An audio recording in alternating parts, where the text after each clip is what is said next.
वक्फ संशोधन कानून को चुनौती देने वाली याचिकाओं पर सुप्रीम कोर्ट के नोटिस का जवाब देते हुए केंद्र सरकार ने जवाबी हलफनामा दाखिल कर दिया है।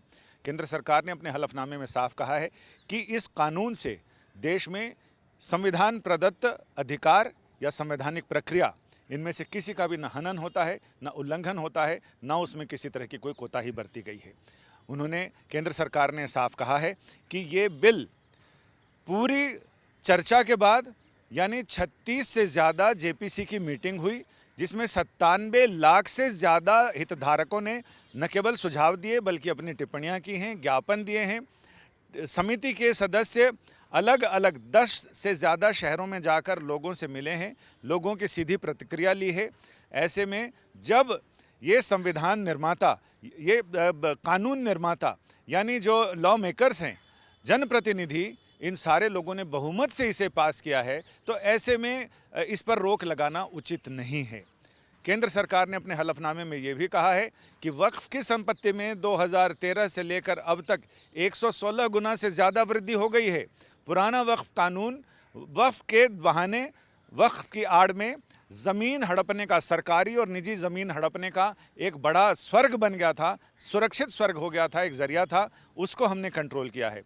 साथ ही ये भी कहा है कि वक्फ कोई धार्मिक संस्था नहीं है, ये तो सिर्फ कस्टोडियन है। जो ज़मीन या जो संपदा लोग वक्फ करते हैं और वक्फ बाय यूज़र को सरकार ने ये कहा है कि पिछले 100 सालों का इतिहास देख लें, मौखिक रूप से कोई संपत्ति वक्फ नहीं की जाती है। सारी संपत्तियां, अब तक जितनी संपत्तियां वक्फ की गई हैं, सारी रजिस्ट्रेशन के थ्रू होती हैं। तो ऐसे में इस कानून पर उंगलियां उठाना, ये इसको चुनौती देने वाले लोग अदालत को गुमराह कर रहे हैं। ना तो किसी के अधिकारों का उल्लंघन हो रहा है और ना ही किसी के अधिकारों का हनन।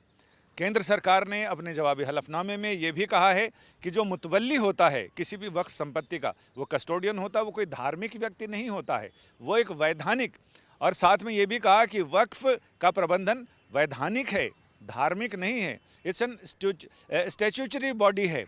तो इस तरह से कोर्ट ने सुप्रीम कोर्ट के सामने केंद्र सरकार ने अपने लगभग 1,1500 पेज के हलफनामे में इन तमाम चीज़ों को रेखांकित किया है। साथ ही ये भी कहा है कि किसी की संपत्ति हड़पने का ज़रिया ये कानून नहीं है, ये कानून उसके वक्फ की संपत्तियों के बेहतर और पारदर्शी ढंग से प्रबंधन करने का ज़रिया है और इसीलिए ये कानून लाया गया है।